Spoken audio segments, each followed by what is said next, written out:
Hello SnailCraft, it is I, Doink Juice, and welcome to my SnailCraft trading guide video. So just getting right into it, the first thing I want to talk about is terminology and commands. The first piece of terminology that I want to talk about is DB. So here on SnailCraft, and honestly probably a lot of other Minecraft servers, our main currency is what people would call DB, and that just stands for diamond blocks. And when dealing with just regular resources and items that don't cost a whole heck of a lot of diamonds, people will just say dia or diamonds, and even if it's DB, it's not a whole lot, but in certain cases where an item is over a stack of DB, so let's say a particular item is worth around 96 diamond blocks. Well, people aren't going to be saying 96 diamond blocks, people are going to typically say 1.5. 1 meaning a full stack, and 0.5 would mean half a stack. So 96 DB and saying 1.5 stacks, it's the same thing, but people will almost always say 1.5 or 1.25 or 1.75, what have you, over the actual total diamond block amount. If you're new to SnailCraft, you're probably wondering, well, damn, what kind of item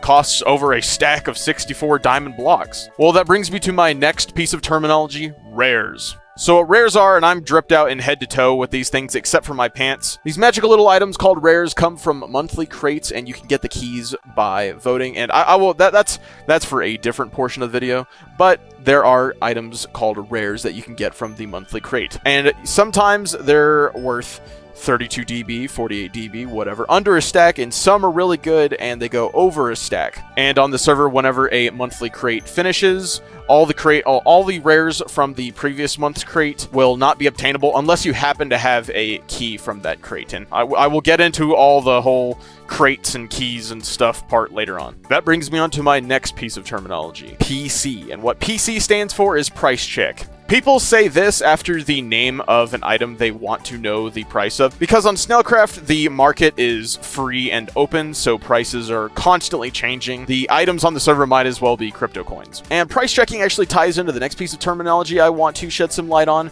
bracket I bracket, also known as showcasing an item in chat. The ability to showcase an item in your hand in chat is personally one of my favorite features of SnailCraft. So the way it works is whenever you type open bracket, lowercase I, close bracket, while holding an item in your hand, it will put it in chat just like that. The way this ties into the last piece of terminology I just talked about is whenever you say bracket I bracket and then say PC afterwards, maybe a question mark as well, now it suddenly looks like you're asking for the price of a tornado blade, and that is exactly how that works. So if I were actually in global chat right now, someone might say one price, another person might say another price, so you kind of just want to feel for what the best price is to you personally for what you're willing to pay or what you're willing to take if you are selling or buying, let's say, a tornado blade. Showcasing items in chat also counts for shulkers, and it's also very handy if you want to just sell things out of shulkers and don't want to end up making a shop later on down the line.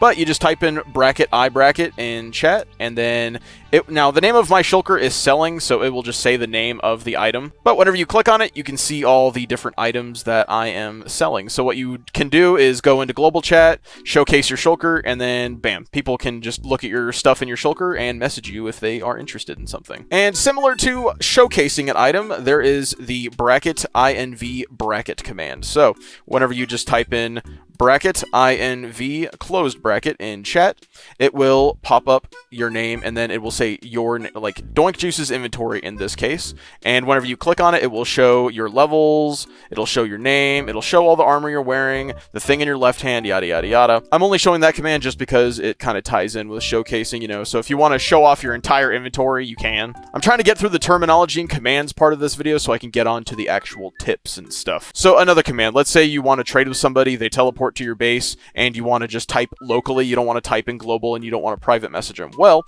the way you could do that is if you were already in global chat, you can type /lowercase_l, enter, and then anything you type will be in local chat, and if no one is around you, it will tell you that no one is listening to you and will tell you the command to go back into global. And I believe that is all I really got to say for the terminology and commands part of this video. So now let's move on to the next section of the video, voting. So voting is single-handedly the best way to get started on SnailCraft. And this part of the video ties into trading because the rewards that you get from voting will be the thing that gets you the DB to actually start trading. If you take nothing else away from this video, all you need to know is /vote. So whenever you are on the server itself, you can type /vote to bring up this little menu here, and you can click this very far left one here to bring up all 4 of the voting websites in the chat. You can either go to snailcraft.net, which will be in the description of this video, or if you are on the Discord, I believe you can type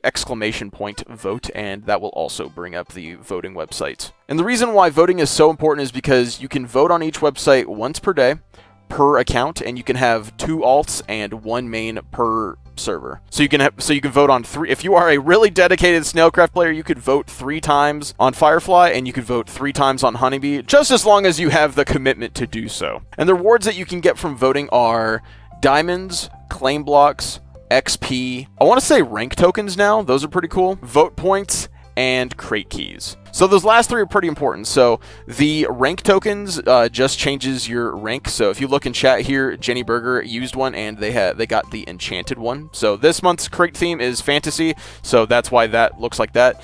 And then the vote points, these are very important, because whenever you type /vote shop, it will bring up this little menu here, and it will show you how many vote points you got.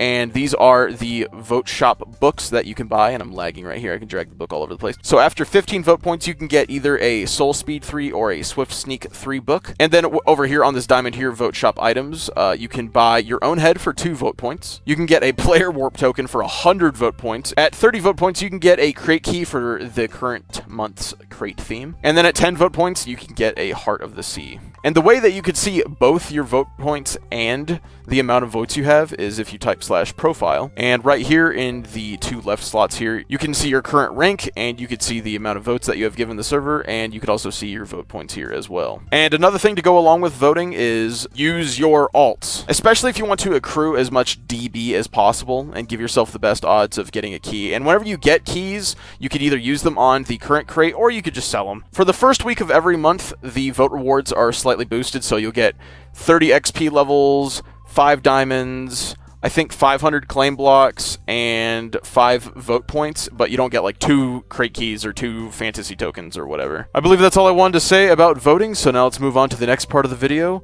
Make a shop at Traveler rank. So after you vote enough times, you will begin to get voter ranks. And the way to see what ranks there are and how to get them, you just type /ranks, and bada bing bada boom.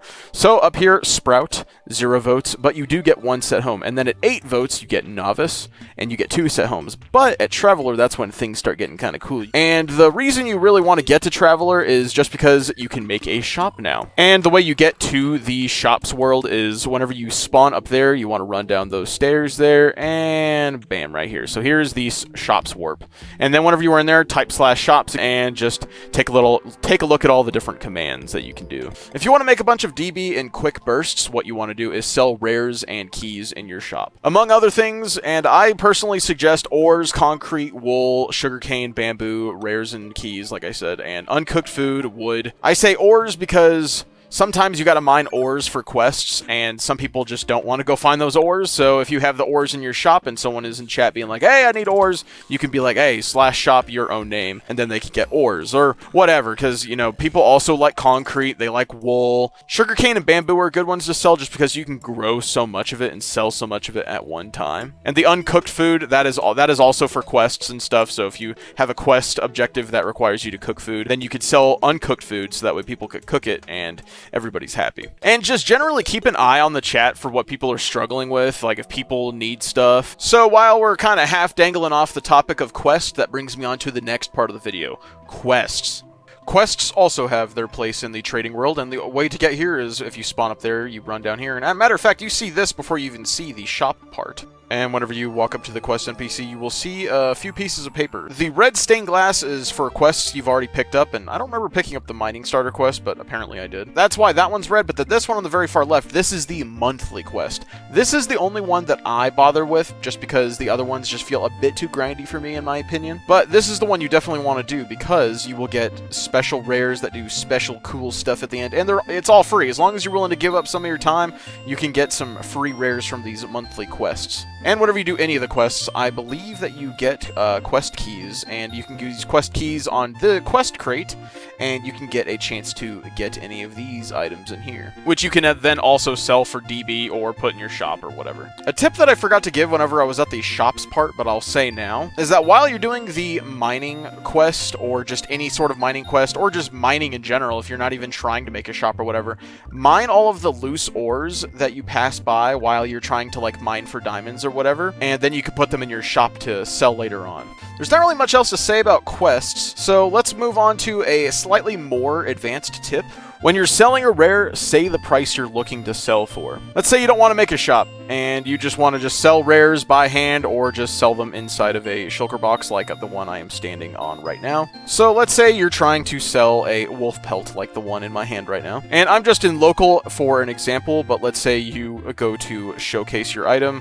You showcase it in chat, you say, selling, blah, blah, blah, blah, blah, and then no one bites. Well, the reason people aren't biting is because, like I said before, in a free and open player market like the one that SnailCraft has, nobody really knows the exact price all the time unless someone was super committed and like made a spreadsheet for all of the existing current prices. But that would be a monumentous project, the more rares that get put out into the market. So let's say you want to sell this wolf pelt, but you want to coax people in a little bit more. Well, the way you do that is you type, I don't know, let's say selling bracket I bracket to get the wolf pelt in chat, and then put a little hyphen, you know, make it a little more official, and then let's say 32 DB. You know, people are not guaranteed to always bite on this, but it puts the price out there, so anybody who is maybe trying to sell their wolf pelt, they have something to base off of someone else. But either way, that will let people know what you personally are willing to sell it for. Now, of course, I could be talking out of my ass,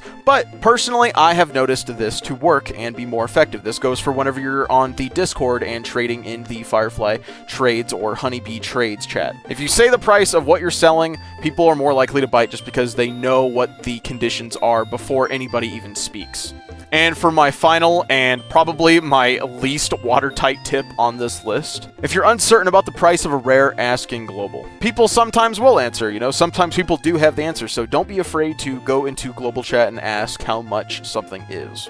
Now, the reason I say that this one is my least airtight or watertight or whatever I said tip is something I personally have noticed, but I haven't had enough success to give this, like, to show this off as a full-blown tip, but I'm going to say it anyway. That's why I saved it for the last part of the video. So a lot of the time, whenever someone asks for a price check, if you too also want to know the price of something, what you could do is throw out a larger number than what the, you know, average, like, market price is.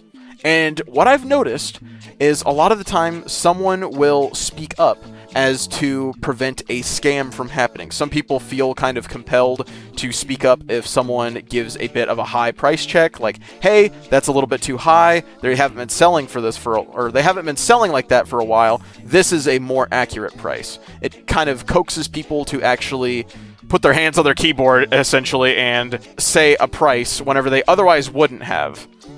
So, I got Urza to help me with this part of the video. Alright, so, I had Urza say PC on Draconi Battle Axe. I'm gonna say 2 stacks, just for the hell of it. So, in this case, I think these people were already in the middle of typing it, but you could see Volkenzo saying 2 stacks, and then a couple other people were like 1.5, 1.5. So, the actual price is more like 1.5, but like I said, they were already probably in the middle of typing that, but people will question it. If you say if you overprice a price check, people will speak up. That's kind of the whole point of that tip. That's why I put it at the end of the video, but other than that, there's really not much else I wanted to include in this video. I just felt like it was important to make a trading guide for SnailCraft because I know the trading culture on SnailCraft can be a little weird. I see people in chat ask what DB means, what PC means, how to item something in chat, how to make a shop, stuff like that. So I just wanted to put it in a video, just so that way it's all of the information is in one spot. So I hope this video was helpful for new people and just people who wanted a few things cleared up about commands. Thank you all for watching, and I will see y'all in the next video. Bye-bye.